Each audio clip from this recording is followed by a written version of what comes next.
group today, you have the feed forward sheets. I just pre-printed them for you.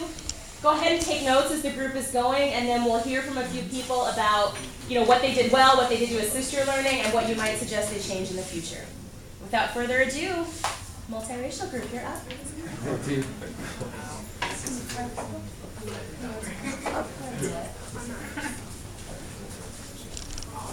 Alright, I need a zippers on my pocket. Yeah, that's about it.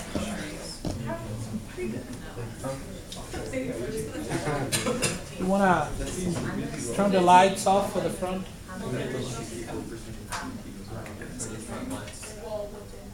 Oh, the other one.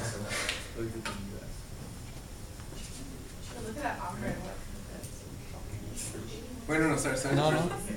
Alright, so welcome to our workshop here today. Multicultural, multiracial people.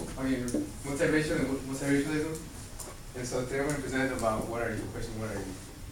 So we want to go. But before that, I want to have you guys. You all look at a few pictures and answer a few questions. Something to keep in mind when you answer the question is, keep in mind what factor you're using, what's your thought process, and what experience you're using in order to answer them. First off, if you were in your shoes, what would you identify? What would be your identity, or how would you identify? Like ethnicity-wise? Yeah, or let's see. White, young girl. Okay. Ditto. Okay. Clothing looks slightly exotic. Yeah. Okay. So we're seeing factor of physical appearance. You mentioned clothing, so an economic status maybe. Anybody else? European. European. Okay. So yeah, physical appearance. Okay. So. Oh. So to read again, she is Thai, French, Pakistani, German, Scottish, Irish, and Czech. That's her identity.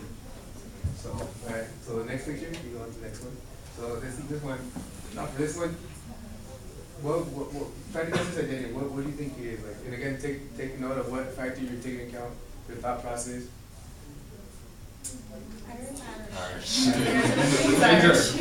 Red hair.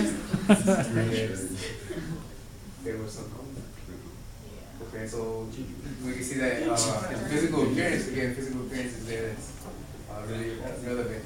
So his identity, he is actually Vietnamese, Scottish, Mexican, Peruvian, and Swiss. So this was an exercise just to get your mind thinking, be a little more analytical while we're going through the presentation. So we'll go next. So pretty much like today for our workshop, we're gonna first of all start with introduction. My name is Javier Tello. I'm a senior mechanical engineering at United States.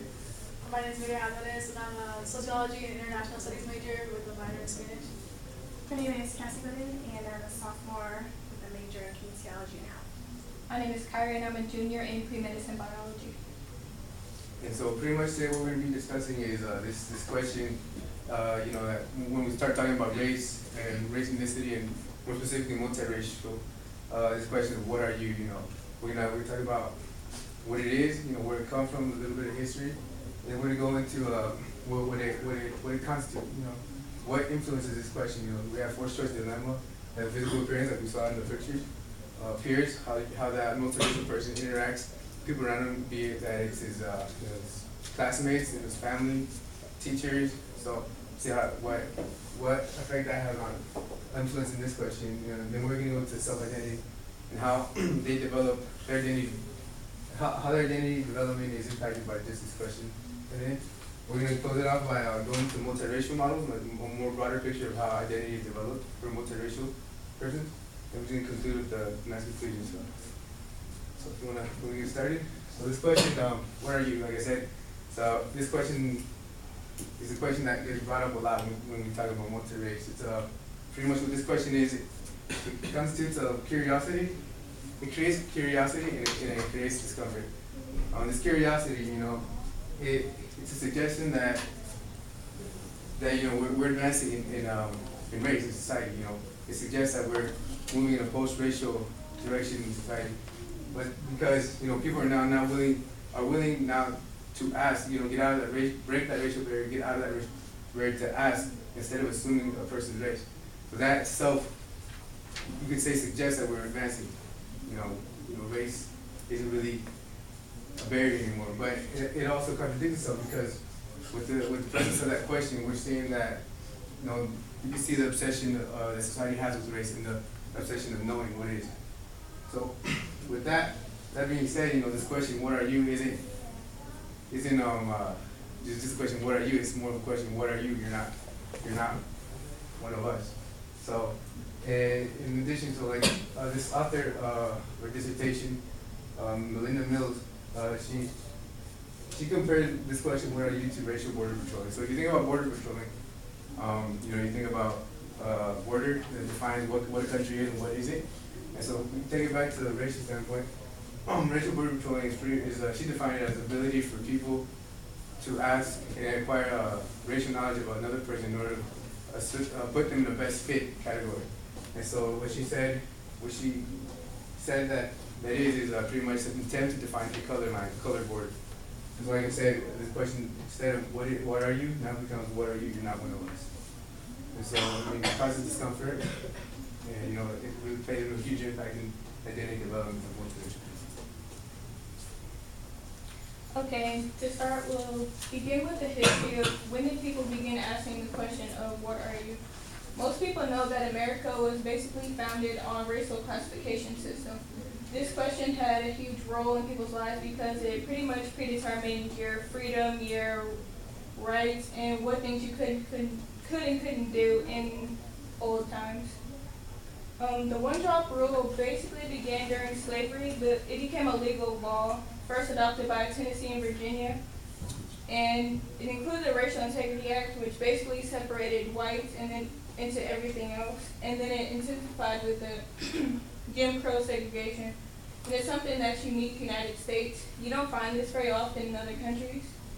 And the one-drop rule, or it's called hypo-descent, is basically people who are mixed with part white and part minority group, especially people of African descent, are more likely to be identified with the minority group as opposed to the majority group. An example from history would be a statute that was passed in 1662 stating how children were to be treated. Children begot from an Englishman upon a Negro woman shall be bond or free only according to the condition of the mother. What it's basically saying that since the mother is black, these children are also black and they have the same freedom and rights as the mother. And in the picture, it's showing a child that was called quadroon, which means it was 3/4 white and 1/4 black. And they were selling these children, I believe, and they had to list what their racial heritage was in order to keep track of these people and to maintain race integrity. The other side of the coin is called hyperdescent, and it found that those who identify as, whose heritage included Native American, were more likely in a study to identify as white. And why is that? Well, it reflects early settlers' belief that Native Americans could be assimilated into white culture, calling like the native savage, basically.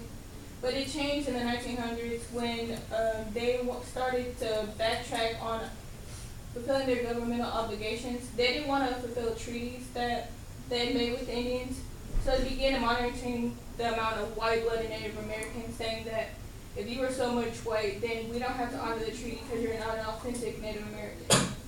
And in 1932, the 1/4 blood quantum was federally recognized, so it was law that if you didn't have this amount, then you weren't a real Native American. And today, they still use Dawes rules to say who can be part of the 5 major tribes, which includes Cherokee, but also blood quantum varies within groups. Their group is as high as, their blood qualification is as high as 1/2 for Choctaw Indians of Mississippi, 1/2 for Cherokee, and 1/32, as well as 1/32 for other groups.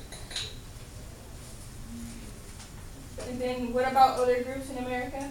Multiracial Asians and Latinos have had a long historical presence in American society, but their visibility is really low, due in part because of the census and laws that were in place during the time. So the first immigrants who came to America were Asian male laborers who had no choice but to socialize with non-Asian women since they were separated from these people with the immigration laws. The Chinese Exclusion Act, anti-miscegenation laws, kept Asian Americans from interacting with white society. And of course, it was all versus the United States case in 1992, when Ozawa was denied being an American citizen because he wasn't white enough. Another factor is Latinos also have a long history in the United States. They were here for as long as, well, basically they were here at the same time as the Native Americans. But many Americans generally don't see Latinos as being multiracial or multi-ethnic culture, even though most of them have a large Native American and European background. And when you take a look at the census, and it's debated between many groups, but Hispanic Latino isn't seen as a race on the census ballot, but as an ethnicity. And so they showed a ballot from 1990 where you only had one choice in filling out which group you were in. You could choose white, black, Japanese, various other groups, but you could only choose one. So this eliminated the possibility of people choosing other groups or having a multiracial identity. And then in 2000, they changed it so that you could answer both questions, but other groups have a harder time picking one because race isn't seen in other countries as in the United States. So I think it said that Latinos are more likely to choose other race than any other group because their idea of race isn't the same as in the United States. And today, there's more variability in what you can choose. The laws aren't as strict. So you have the option to choose your ethnicity and your race, but you don't have to choose both. And 2000 was the first year that people were allowed to choose more than one race. But currently, the one-drop rule is still pretty dominant in American society. Like one example is like when you look at the media, people who would technically be classified as multiracial are really put into monoracial roles, but they don't really get the chance to state their multiracial heritage. And to bring it back home to Iowa State, the admissions form, they allow you to choose between being biracial or multiracial, but then when you look at the clubs and organizations, there are no specific multiracial or biracial clubs specifically for these groups to socialize with people with a similar identity to them. So this is like how they're still being forced to choose one group or the other because they don't have any direct place for them to go. Okay, so I'm going to talk about the ecology model, which is a model that was developed by Yuri Bronfenbrenner, and it's basically divided into 4 categories: microsystem, mesosystem, exosystem, and macrosystem. And this is the model, and it shows you how the student is in the middle and how everything else around it affects that student in a different way. The one closest to the middle, which is surrounding the student, would be the most effective, and then the ones on the outer circle would be the ones that are least affected towards the student. So microsystem is the specific interaction that occurs between the developing person and one or more others. So that would be like friends, campus organizations, and so. But So an example would be like some organizations actually, I found this out of a dissertation, that some organizations actually make the students know certain knowledge about the ethnicity that they're trying to be part of. Like, so if it's, for example, if it's a Mexican or Latino group, they might require you to know a certain amount of language or history behind the group itself. So it's kind of racial profiling in a way, because some students don't feel like they're Latino enough or like black enough to fit into these groups. But then again, it also makes them feel comfortable because they can associate with other people who look like them, and those people who look like them or are part of these groups become role models, so that these students don't feel as lost on this campus, like on a campus that's predominantly white.